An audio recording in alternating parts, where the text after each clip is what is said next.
Yo, stop that, watch that. Got the quality control in my endeavors in my earlobes with the drum and the anvil. I'm not a social, yo, leave the sickle for the sky hill. Work hard still, never loved the money, but I wish he had the big bills. Eat you like as if it was a big meal. No cause the state of my survival. Denigrate my enemies and nullify your rival. Try and take the Michael, pop you in the vitals like I was a sniper with a telescopic rifle. So be mindful. Pocket full of cocoa, soon become a nice bloke. Turned it from an arsehole, now he's going psycho. Microphone the idol, hook you like a viral. Kick you into on back like a fake fucking scavenger rat. So what's next? Coach on a mission with the Cassim Bayek. Bygone from the fucking northern to the slang. Can't get enough of this Big L tribute to you. Yeah. So my stage name's Coach Jeets, but my real name's Gavin Friedus. Some Latvian influence there. I'm from Manchester, Moss Side. Amongst other places around the city, I tended to move about a lot as a youth. Different places, different horses for different courses. So some places were rougher than others, and it taught you how to defend yourself as a stranger, because you always get tested if you move to a different neighbourhood. But it was generally pleasant.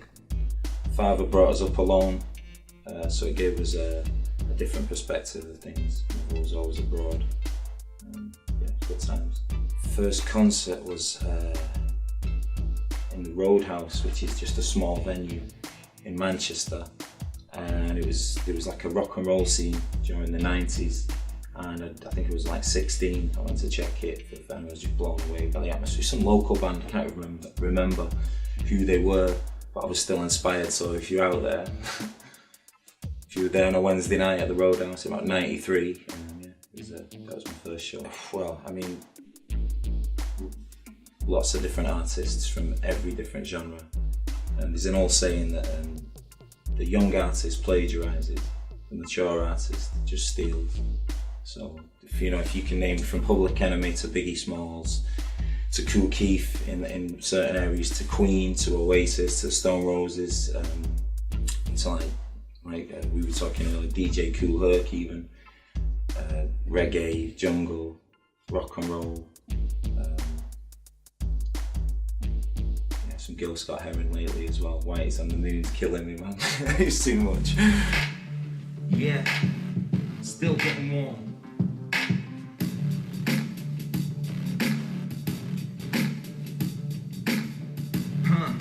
Still getting warm. Get this, my interest is very vested. Vexed when the next kid manifested he's connected. Bandits, blaggers, procrastinate about the size of his dagger. Acting up just like a maggot, yo. Slap him, smack him, give his woman a jacking. Eyes begin to blacken, I give his woman a macking. Macking that I'm chatting, no. Just trying to imagine, yo. Somebody action rapping, it actually happened, though. I figure to fathom that any silly fella I'm at him. We flip the schism, jamming the river, but missing the ripping. Will limit vision is tripping. These days, blood, you need to wait from your kipping. It's just a rinsing. Okay, I've been performing since I was about 14 in a rock and roll band as the singer. And I alluded to it earlier, we were doing a Sad But True, a Metallica cover. But at the same time, I was trying to rap, because I was blown away by Eazy-E in particular. I just thought I've never seen anything so charismatic, talking in street language. Yeah, probably from the age of 14, doing a lot of shows, done a few tours, played in some different countries. Yeah. What can you say? Well, I think a lot of musicians might say that when they first discover this, music is a code, which is why people don't like jazz, because it's just for the musicians. And it's a code, and you learn to speak a different language, and then you jam for the first time, you speak in a code to another musician, a call and response or whatever it may be, and then it's within you, and it's a fantastic or a beautiful way to express yourself. So whatever level, whether it's an old guy that just plays the guitar in his porch, or whether it's somebody that wants to make a career out of it, they will always continue to play if it's within them, because it's certainly one way to manifest yourself. So I like the interaction with the crowd most about performing. It takes it to the next level. Live music for me is personally that's where I excel. So because you can throw in freestyles. It's about that moment at that time. I despise people, sort of not despise. That's a strong word. But I sort of, I frown upon looking through the phone at the thing because you're not experiencing the actual event, whatever it may be. So there's, we can record as we are doing now, but it'll only ever be 2D or maybe 3D at a push. There's a 5-dimensional performance there, and it's even the smell of whether it's stinky lager or that will leave a mark on you, that event. So that's why I enjoy performing live.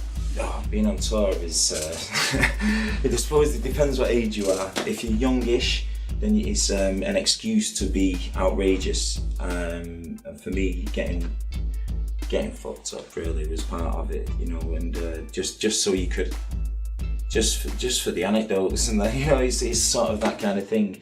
Nowadays it's when I play in different places, it's more about the show, doing the show. That's the most important thing. But I've not done a tour for a few years, so I don't know how I'd behave, but I think I'd be cool. I'm always looking for somewhere to smoke, and that'd be that 50% of the time looking, find someone to sell some dope. The other 50% of the time, sound check, doing the show, pontificating after it. And I really don't know, waking up with this freestyle mode, Lights to the right of me, fucking interviewer to the central. Got this, the fundamentals, just be yourself, they say, but it's hard, it's not a planet. Every day that I look around, looking upon the wall for inspiration, but I've seen it once and for all, so meditate a 2-2s, keep rolling the dice and see what comes through. Check the World Wide Web to see what's new. Yeah, I got lost in it, 1 time, 3 times, what the fuck is a virus? Don't make me sneeze so much, jig goes the stylus, out of time, just like me busting wildness, yes.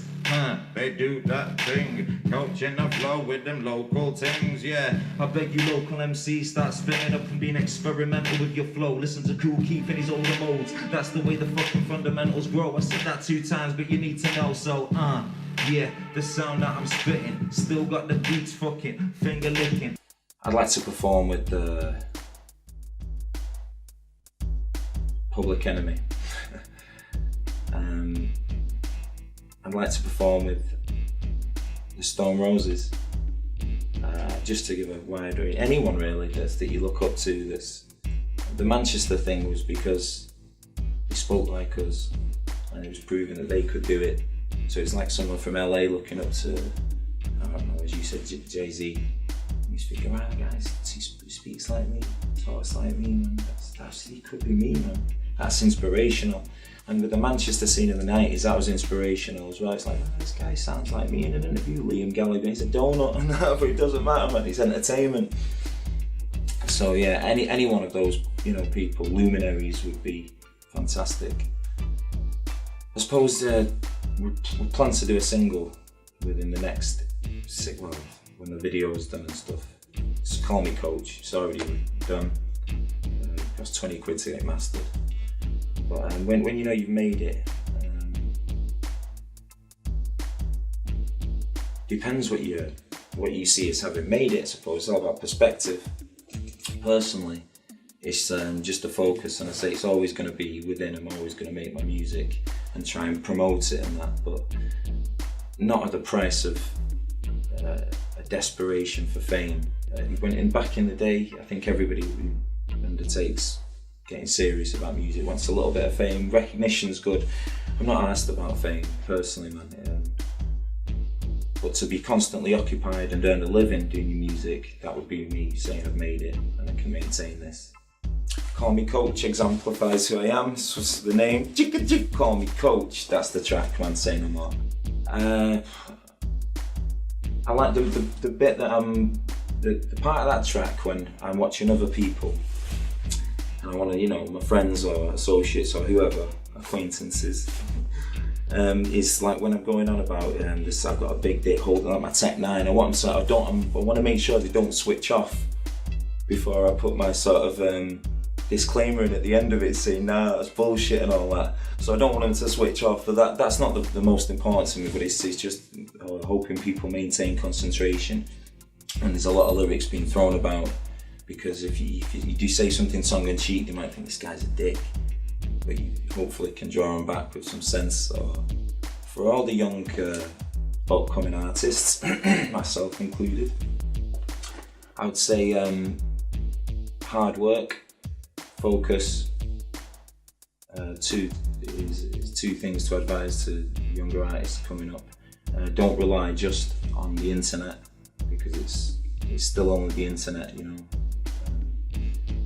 So yeah, I think hard work and focus, inspiration, trying to stay fresh all the time. People say, oh, you make music, can you do that 24 hours a day constantly? Well, you can if you're on a particular project, but sometimes you don't feel inspired, and it sounds pretentious, but unless you've got studio booked or something happening, it's difficult to maintain a level of sort of energy in that. So I'd make sure that you've always got something to work to, on a more practical level of advice. If the big man exists, I would hope if God met me and he took human form, gave me divine eyes, that he would say, your music's been honest. Not always, perhaps, you know, there's some parts where you take a character, not always directly, but the motive. And that's all we can judge people on. We can't judge anyone, in fact, but the motive was honest. Probably sometimes a bit slack as well. But yeah, honest. I smoke a dubby when I get a chance, living on my side boogie. From Ancoats to Manchester, so well and truly. And if you really want to get down, son, you need to get on this, Roll up. Fat girls like a donut or two. Some people like this, some people like that, yeah. I'm not making comment upon the facts, it's just a typical fucking Coach Jeets and I'm intact, yo. I like to roll it like a packet of Rolos. Got a broke teeth, yo, from doing too much on the fucking food. Stop, that's called a flop, see. Everybody does it once or twice.